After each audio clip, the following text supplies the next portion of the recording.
I do feel like more energized, like to a certain extent. I think like some of my like colleagues told me like during the first couple of months of Nora coming about, like I did have like a slightly more irritable mood, but I feel that like as it progressed, it gave me more time to reflect on what's more important. Hello and welcome to this episode of the Dad Dialogue podcast. I'm your host, Laurence. Before I introduce today's guest, I just want to talk to you a little bit about a few ways you can interact with the show. If you have any interest in coming on the show yourself, you can go onto the website daddialogue.co.uk. There is a sign-up form there where you can give me some of your information. We can see if we can get you on. I'd love to hear from you. We also have Instagram and YouTube, so I'd ask you to give us a follow on all those sort of places. And of course, if you know anyone that would benefit from hearing an episode or two of this podcast, please do share it. I'd really appreciate it. In today's episode, I'm talking to my good friend Matt. I got to know Matt when I was living in Hong Kong. He is a great dad, a great husband, and he also owns his own company. So today we'll be talking a little bit about how he balances his time between owning a company and being a great husband and a great dad. And in this episode, I do just have to warn you, we will be talking a little bit about loss in the journey to becoming parents and how it can sometimes be a little bit difficult for some people. I really want to extend a huge thanks to Matt for opening up and sharing his story with us, but I just wanted to warn you if you are a little bit sensitive to that topic. With that being said, let's get into the conversation. So, I was curious, as you approach your daughter's first birthday coming up, can you tell us just a little bit about how it feels looking back on your first year as a dad? I think it was like much better than I expected. Before we have Nora, right? Like I was like pretty anxious about just having a kid, building a family, just because I work quite a bit, and I was like very worried that like having a kid is going to use up a lot of my time, and I was very worried about like not being able to sleep. But I feel that we really lucked out with Nora, and just being able to be supported by Erica and the helper. Everything is like going like running very smoothly, and it's like so much better than I expected. Um, she sleeps pretty well, and she eats very well, and um, it's just like overall, it's like very amazing just to be able to see her grow. Mm. And she's able to like unlock a lot of milestones in a very short period of time. Sometimes like when we look back at like Nora's pictures when she was younger, it's just like very amazing of like how this like little being grew to become a larger little being. Mm. Um, I remember like the first time we took Nora back, we were so nervous. Uh, she was just like sleeping like right next to us in a bassinet, and I slept a little bit better than my wife Erica. She could barely sleep because she was just like checking her like every other like 30 minutes or 15 minutes, making sure that she's breathing. Mm. But like this time around, like she's almost 9 months. She is 9 months now. She's like grown so much, and like she's able to do so much now. Yeah, it's Mm. pretty amazing. That's really cool to hear, and it does sound like you've been very blessed with this first kind of year, and that's amazing that she's seemingly fairly decent sleeper, etc., etc. But I would just say where you're at right now, when I found with both kids once they got to like a year, like that was just like the best time because you said like how she's grown, and I really loved and the milestones like once they get to like just before they get to a year and then a little bit after a year, like then they just start knocking down all these milestones and they just seem to become like a proper like functioning little human, which is really cool. So I bet you're looking forward to that. Yeah, I think like the first like 2 to 3 months was like very amazing because like every other week or like maybe even every week she learned something new. Mm. I remember there's like a period where like it was like maybe 5 or 6 months. I was like, oh, it's not every week that she learns something new. When's the next milestone that she's going to unlock? Yeah. So you mentioned your helper in that situation. Can you just explain to us a little bit about what your childcare for Nora looks like, and for those people who maybe don't know about what a helper looks like, can you just explain a little bit about that for us? Yeah. So in Hong Kong, you can actually hire domestic helpers. So typically it would be people from maybe the Philippines or Indonesia. They will have like training from where they are, and then when they come over, they will actually like just stay inside where you live, and to do like daily chores and like take care of like uh your child and like do different things at home. So our helper is actually like quite experienced. She's over like 50 years old. She has raised a few kids from babies till they're like maybe 8 or 10. So like in terms of like taking care of like child, she's like very experienced. She's also like incredibly diligent in terms of like just like working, doing her daily routines. I've heard that a lot of people in Hong Kong like have like difficulties with the helpers where they have to like really just like instruct them uh on doing what they need to do. But like for our helper, she really just like it's very self-motivated. So like she Mm. actually set her own schedule. She can cook. She takes care of the baby very well. Sometimes like she'll even tell me, like if I'm like not tidy enough or not clean enough in terms of like doing like all the taking care of all the things that Nora uses, she'll actually like tell me. Mm. So yeah, we're very blessed in terms of like having a helper staying with Mm. us. So I'm curious when you say that she's very experienced and got this experience raising other children. How does that feel for you guys? Because there's still your child, right? And there's still you're the parents who want to set things in place. Have you ever had Yeah. any experiences with her that where you just have to make sure your boundaries are being put in place and the things that you want to do, despite her experience, you may want to choose something different because everyone is a little bit different. Have you ever had any experiences like that? I think like very early on, Eric is actually very on top of this. So like I think it's a very common theme amongst like a lot of people in Hong Kong where like some of the kids like growing up, they are more clinged to like the helper rather than the actual parent, especially if both parents are working, right? So we try our best to do the night routines Mm. ourselves. We feed her at night. We bathe her ourselves at night, and then we also put her to sleep at night by ourselves. And like weekends, we'll usually be doing like most of the stuff. And I think like it's very easy to get reliant on the help, especially because like she's very experienced. Mm. So um, she can actually do all that stuff. Mm. But I think like early on, our approach was that like we will do as much as possible. So we try to get home as early as possible. If that means like shifting around the schedule, we'll do that. Mm. Yeah. That's cool. That's good to hear.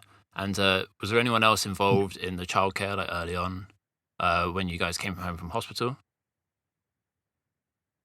Oh, yes. So like in Hong Kong, it's also very common to have a confinement lady who will actually stay with you or only come during like work hours for the first month. Some people actually hire them for like more than a month, but like Mm. she'll be uh like a lady, usually a lady uh from Hong Kong, where she actually knows like how to make all the Chinese soup, make food that's like nutritious and good for the mother and help her with like the like help her to make sure that she has enough like um milk to Mm. nurse. So and to just like teach us everything related to like raising like a little being, Mm. the little one, especially during the first month. Mm. So the confinement lady actually we actually hired a confinement lady for the first month. And she was only here for I remember it was like Monday to Friday. Yeah, Monday to Friday. So like around like maybe like 10 to 6 or something like that. Yeah. Right. Did you feel that that was a big positive for you guys? Did you find that was a big help having that extra pair of hands, that extra experience? I mean, like now that we look back, we feel that like it's probably possible that we could have done without her. And it's all in retrospect, right? Mm, Uh, I think I think she is like good help. But then it comes down to the person that you hire also. I think mm, our confinement lady is very experienced. She has had like a lot of experience like just taking care of like complete newborns, but she also has a way that she apply. And we didn't really think through what we wanted to do like during the first month, and we pretty much like just rely on her to sort of tell us like what to do. And I think like Erica had a little bit of regrets about how much she nurses because the confinement lady actually told actually just like started helping us like bottle feed. So like Erica would pump mm. and then bottle feed. Yeah. So like this is like one of the regrets that Erica still has in terms of like how much we are nursing Nora. But I mean like other than that, like she actually taught like our helper some of the Chinese dishes, soup. But in general, I think like we could have handled it, even though it could be slightly daunting. Yeah, Mm. we could have handled it. Yeah, I think a lot of people find themselves kind of like at that very early stage wanting to kind of do it all and be it all, like be the dad, be the provider, be the cook, the chef, the shopper, the cleaner. And I think so having those extra pair of hands, like I think at some point, once you get, especially once for myself having the second child, just early on, being able to rely on someone else, we start to realize how much beneficial it can be just to kind of like free up that little space of your brain to not have to worry Hmm. about certain things. Um, but no, thanks for sharing. I think it's very useful to learn about these sort of things. That there are probably lots of people who don't know about confinement ladies or helpers and how those relationships work. I want to move on to you a little bit. So you run your own company. Can you just tell us a little bit about it, like how long you've been doing that, how big the company is? Yeah, so I run a tech company, and I also do a little bit of like onshore and offshore recruitment surrounding the tech space. Mm, So we help enterprises and startups in Asia just like hire across like different regions. mm, So we have around like 40, 50 people in Hong Kong, Taiwan, Vietnam, Indonesia, and Malaysia. mm. Uh, I've been doing that for like around 7 or 8 years now. So yeah, it's like running your own company and then working with like a bunch of like people across like different regions. Did you always expect that you would want to run your own company, like when you were younger, or is it something that you kind of came about a bit later? I think I came about it a bit later, maybe like during college. There were like a lot of exposure to building your own startups and Mm. entrepreneurship, and that sort of grew. And so like when the opportunity came, we sort of just seized it and started working on it. Have your feelings towards your work and your role, has that changed at all since becoming a dad?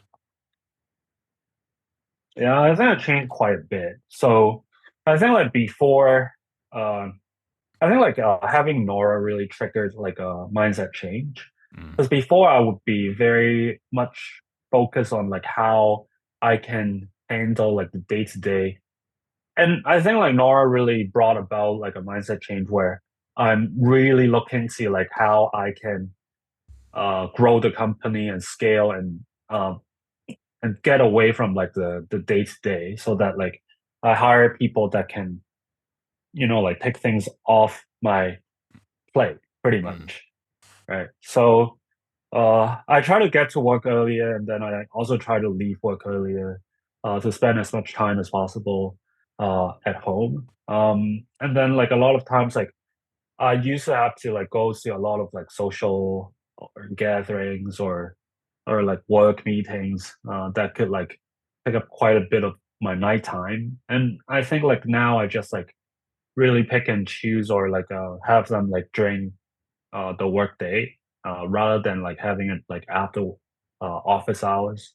Mm. Yeah, so like there's quite a bit of like mental change, which I think was like a very good prom um because like it really reminded me that like it's not about like me doing everything. It really is about like delegating and freeing me up so that I can do things that are more important for myself or even for the company. Mm. So how do you balance your time and your energy towards these different roles? You must have to take on a lot of things as a CEO, but between being a dad, being a husband, how does it feel about trying to balance all of that time? I think like in the beginning it was a little bit hard, but like I think really it's about like a mindset shift. Mm. Um, I think that like Nora really helped me build a more positive mindset, like in some weird way. Uh, and just that like I do feel like more energized, like to a certain extent. I think like some of my like colleagues told me like during the first couple of months of Nora coming about, like I did have like a slightly more irritable mood, but I feel that like as it progressed, it gave me more time to reflect on what's more important, and I feel that I was able to act on it and um, it's all about prioritizing what's important in each of the roles that you mentioned, right? So, like at work, I was trying to delegate more and to focus on building things that could, like really scale up the company rather than just like focus on the one thing that comes to me. Mm. And then being a father, I think like we try to spend as much time as possible at home with our daughter. And I think like just because that like our time is like quite filled up and we notice that like Erica and I have to also like be very um what's the word? Specific or like we have to be intentional, right? So like we have to be intentional about spending time together. So like for Mm. example, like Friday nights or Saturday nights, like yesterday's a Friday, we would put Nora to sleep and then have our helper watch over her. And then we go out for like a like late dinner. Mm. Right. So like we get to spend time by ourselves. Yeah, and that's so important. It's great that you have that support network to be able to do that. Just on the back end of that, do you find yourself having much time to do things that just you want to do, time to yourself, hobbies and things? Yeah, so like this morning I went to play soccer Oh. before recording this. So I just really have to like shift around like my schedule. Of course, right? Mm. I used to be able to go out for like soccer, like uh, or football in the middle of the week at night, maybe like after work. Now that's been cut down. I have grown a little bit of a belly over time. But I shift around like the schedule a little bit. So like at times I just like play badminton with some of my friends during work hours. Or like I go early in the morning on like a Saturday to play football. Mm. Um, I did want to go on for hikes, which I feel like has become a little bit more difficult. So like, it's like one of my tasks for myself over the past 2 months to go on a hike, but I haven't yet been able to do it. It could be because I'm lazy or it's just like a little bit more difficult to just like get away and to do like an afternoon hike in Hong Mm. Kong. Yeah. Well, have you thought about getting one of those backpacks and putting Nora in and taking her on the hike with you? It's possible. So I guess like on weekdays, I think like she's at the age where like we can actually do that. So that's a good point. Maybe I should do that, just to bring her. Yeah, once they have their neck strength, it should all be good. But When did you start doing it? Like you went on hikes with Yinka, right? yeah, I think we did one or two. Um, but I think we did it quite. We did have one of those backpacks. Someone gave us one of those like kiddie backpack Right. things, which was really cool. But I don't think we ever actually Yeah. used it. We never got around to using it. We took Micah out when he was like, I think maybe 6 months. So he was just in like the front carrier, Ah, all um, right. which is like, Challenge accepted. yeah, that's like a little. I would reckon if you now she's that age, if you can find one of those backpack things, I think that would be good. But obviously you'll be coming up to the Hong Kong summer soon, so you probably need to. That probably isn't the ideal time to do it. Yeah, it's pretty hot outside. Yeah. Yeah, it's already pretty hot outside today. I just wanted to move on and open up just more about you guys, like as a family. How long did you and your wife like want to have kids? Has it been something you've been planning for a while? Yep. So, Erica and I have actually, well, like the backstory is that like we met in college, right? So like we've been dating for 10 years or so Mm, before we got married. So like we have like a fairly good understanding of our like of each other. So like I think like once we got married, the thing is like that's when I first started doing my own startup, right? So like it's very time consuming. So like I think like Erica has always wanted to be a mom. That's like mm, her childhood dream, and it was like her goal for life, right? So like she really mentioned that she wants to be a mom for life, mm, right? So I think like she was very ready. It's more for me that I feel I need like a couple more years. So I think like when the time came about when like we started seeing that a lot of our friends are having kids and like we had our niece a couple years back. She's now like 3 years old. That's when I felt that oh maybe it's time, and then we started trying. So it took us around like 2 to 3 years. I think like it's like the third year when after we started trying that we have Nora, and it was quite a journey. It was a lot of like emotional ups and downs, especially for Erica. And for me, it was more um, a a challenge because I need to be in sync with like what Erica's feeling. mm. And yeah, it was like quite a journey to have Nora, and we're just very glad that like she finally arrived. Yeah. Mm. It's amazing that she did, and 2 to 3 years is a fairly long time. You would have seen, as you said, like other friends, family members having kids themselves. Like how did it feel, kind of seeing that when you're kind of going through this journey?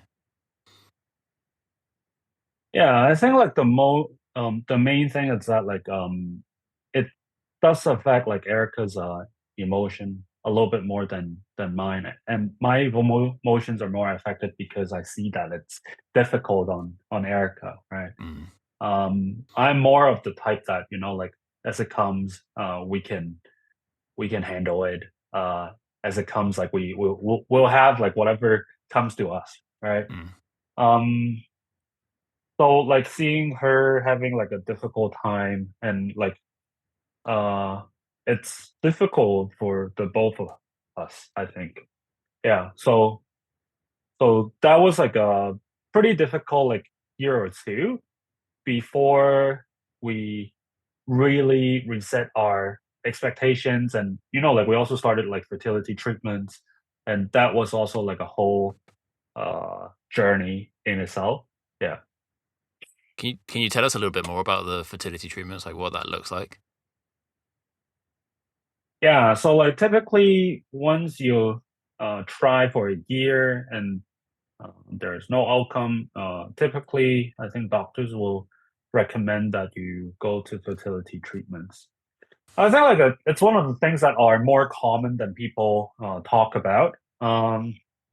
We are pretty open about like having like fertility treatments, and when we went around to talk to people about it, and I think like that really helped Mm, because like sharing the pain and just finding out that like there are actually a lot of people who also share the same journey, and there are people that have been like trying for like years and having a lot of like failed um carriage.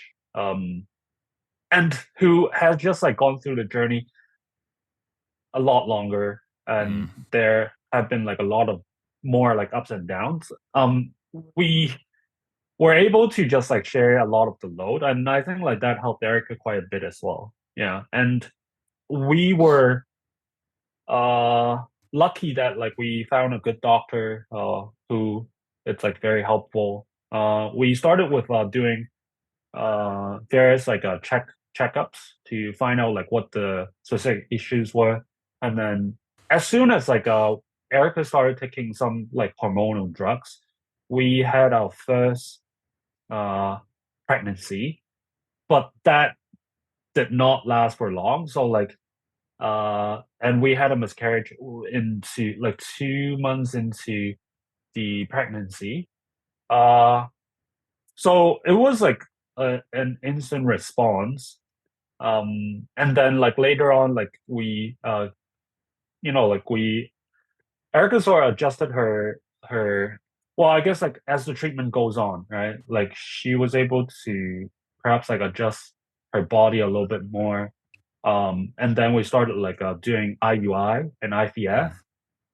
Mm. And we were just like very lucky that like the first IVF that we did was the successful one that we had, or we would have like had to spend quite a bit of money.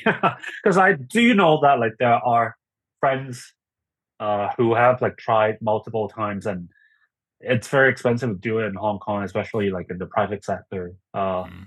So like when friends like tell me these days that they are trying, I'll be like, like you never know. Like I never hope that upon anyone, Mm. but then it's good to just go to the public system and line up first. Yeah.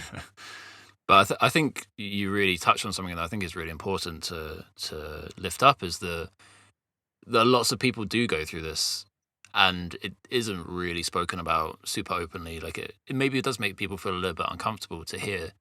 Um, but I think it's a really valuable thing to share, and like you've been through it, and you've had this blessing at the end of it that is your daughter now, and you can now like have your story to share with others to lift up hope. And I think so. I really appreciate you opening up and kind of sharing that with us. It was pretty amazing too, because like we actually introduced our fertility doctor to a bunch of other people, and through that they were able to conceive, Mm. and we just feel very happy that like we're sort of like part of the journey too. And then like random people that we spoke with actually use the same doctor, so that was like super I don't know, like super weird too. But like it's great that you're able to share that and the community kind of builds up around it. Um, just to go back, you mentioned that the loss that you guys had when you did become pregnant, and you've also mentioned how you're trying to have your emotions to kind of respond to Erica in the best way. So how did you feel when going through that process? Like how did you respond to that loss? uh for me, it was more a thing for like I think like my personal feelings a lot of times it's wrong from whatever Erica feels. Um I'm I think like my emotional range is like relatively narrow, which is like something that I feel like I need to work on as well. And for the loss, I feel that like we're disappointed for sure. And but then that also gave us like a glimmer of hope Mm. into being able to conceive. So it's like very bittersweet, right? Mm. We see that like instantly, like medication actually helped. But then like very sadly, we had the miscarriage, and we did a little bit of things to just like remember the journey, and we had like a small painting. Like Erica did a painting, and then we also named like the miscarried baby. Mm. Um, and her name is actually Nova, which means that like a very bright star that like it's like lived for a very short amount of time, and then our Nora's named Nora, which is very similar. Mm. Yeah, so I feel that like the miscarriage actually was a bittersweet thing. Gave us a glimmer of hope. But like it didn't happen. Mm. Well, again, it's something that is now part of your guys' story, and I really appreciate you Hmm. kind of opening up and sharing it with us today. Just moving on to kind of if any advice that you have, you've run your own company for 6-7 years. How easy do you think it is running a company as a dad? Recommend anything to recommend to maybe new dads that want to start a company, or any advice for anyone out there that's looking to for that dream? I think starting a company is very, very, very difficult, especially in the initial, like in the starting days. So it really depends on the personality and like the context of the person. I think a lot of like entrepreneurs out there would suggest like not to start a company, just because it's like so difficult. Mm, I think like Nvidia's like CEO was saying, like just don't start a company because it's so hard. There are a lot of ways that um, you really have to identify like why you want to start a company, mm, right? Like if it's something that like you only you and you alone can solve. If you're tackling like that kind of problem, then go ahead. But like as a father, I think like there's just like a lot of things that you need to juggle with uh in terms of being a good husband, good mm, father. And are uh if you are like starting your own company, it means that like a lot of people will be relying on you. mm, Um there's just a lot to juggle along. So like if you do want to start a company, just like start early or a little bit later. mm. But like being a new father, I think it's like definitely very difficult to start a company, and I'll have a lot of respect for whoever goes for it. Whoever makes that choice. Well, one of the things I always found interesting about you was that when I learned that you kind of owned this company and employed these 40, 50 people, that you never struck me as someone that would be like that. You're so chilled out, so relaxed, so just like laid back. It was like, for some reason, if I were to close my eyes and picture someone that was a CEO or like the boss of 40 or 50 people, it's always the super intense, shouty, on the phone all the time, like really in your face kind of guy. Whereas you've just always had this incredibly calming demeanor. So just want to add that in for anyone that wants to know a little bit more about you. Oh, thanks. No worries. My final question, I want you to imagine, you could think back to yourself when you're planning to bring Nora home. She's a newborn. Just imagine a dad that's going through that process right now, like coming home from the hospital, kind of getting set up. Any advice for that new dad that is going through the newborn stages? I think like everything actually turns out better than expected. So like what I would tell Matt from 9 months ago is probably just that it's going to be all right. Prepare yourself like emotionally, but everything's going to be all right, and there's no need to be worried. I think that's a key takeaway. Mm, I think like Nora actually prompted a lot of like opportunities or basically a lot of prompts for me to just like rethink like who I am, what I'm doing, um, and be more intentional about what I do and what I think. Um, I actually like started being a lot more intentional in terms of like my like headspace and my time schedule. Yeah, so just telling myself that it's going to be all right. Yeah. it's going to be all right. That's a great takeaway to have for anyone that's new out there. Again, I want to extend a huge thank you to Matt for coming onto this podcast and sharing his story with us. I really appreciate his openness and his honesty with sharing about the struggles that he and his wife went through. If that story resonated with you in any way, it stirred something up in you, please do reach out and talk to someone. We as parents go through a lot, and we need our support networks in place. So do reach out, talk to someone. His website is called secondtalent.com. That's the website for his company. He did mention to me that he's looking to grow the company eventually into other markets. So if you are a recruitment person, if you're looking for developers, other people to get on board with your company, you want to reach into the Asian market for that need, do check out his website. I'd really recommend it. He's a great guy to interact with, to deal with. I will also just direct you over to the Dad Dialogue website if you would like to sign up to register your interest to come on the show. I'd really appreciate hearing from you. You can also give us a follow on all the obvious social media places. And as always, if you think someone would enjoy this episode or any other episodes, please do share it with them. I'd really appreciate that. Thank you so much for joining us today. I hope you have a great day.